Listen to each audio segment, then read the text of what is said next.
আসসালামু আলাইকুম, কেমন আছেন সবাই? আপনারা দেখতে পাচ্ছেন আমার ছাদ বাগানের অ্যাকোপনিক সিস্টেম। আমরা গতকাল কিছু টমেটো হারভেস্ট করে নিয়েছি, প্রায় 1.5 কেজির মতো।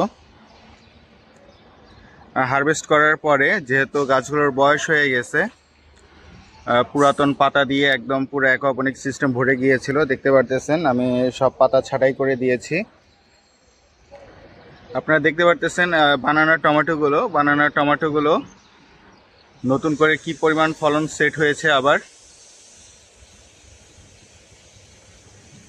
যেগুলা প্রথম ধাপের ফলন সেগুলো মোটামুটি হারভেস্ট করা শেষ। দেখতে পারতেছেন এই যে টমেটোর বোটাগুলো, এগুলোতে প্রচুর টমেটো ছিল, এগুলো আমরা সব হারভেস্ট করে নিয়েছি। এবং এখানে যে হাইব্রিড জাতের টমেটো গাছগুলো আছে সেগুলো মোটামুটি প্রথম দফার ফলন দেওয়া শেষ।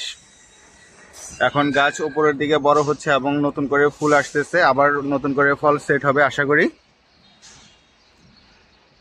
অ্যাকোপনিক সিস্টেমে আপনারা যদি দীর্ঘমেয়াদী ফলন পেতে চান তাহলে অবশ্যই আপনাদেরকে এই বয়স্ক যত পাতা আছে সব ছাঁটাই করতে হবে নিয়মিত, এবং গাছকে সবুজ এবং সতেজ রাখতে হবে। দেখতে পাচ্ছেন সবগুলো গাছ খুব সুন্দর সতেজ আছে এবং তারা আবার নতুন করে ফ্লাওয়ারিং করতেছে এবং নতুন করে ফুল ফল সেট হচ্ছে। আমি যদি দেখাই, এই যে দেখতে পাচ্ছেন নতুন করে ফুল ফল সেট হচ্ছে।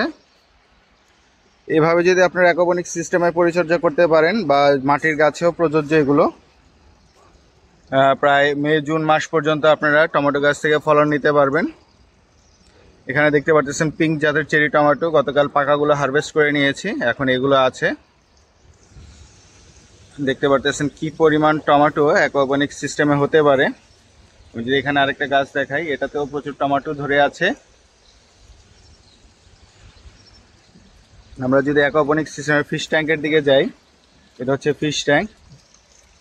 দূরে দেখতে পারতেছেন মাছ খাবার খাচ্ছে। আর এখানে যে আপডেটটা, এটা হচ্ছে শুধু পানি আর ওয়ান টাইম কাপে গাছ লাগানো।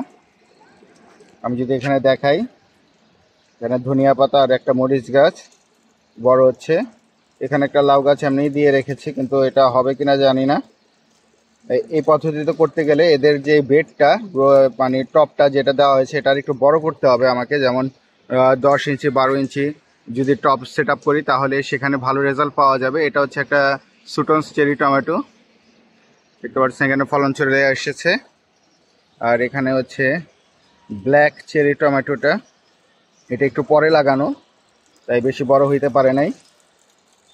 এখানে কিছু আছে আপনার কলমি শাক, আর সবচেয়ে আকর্ষণীয় যেটা, এটা হচ্ছে ইয়েলো সুইট চেরি টমেটো, দেখতে পারতেছেন।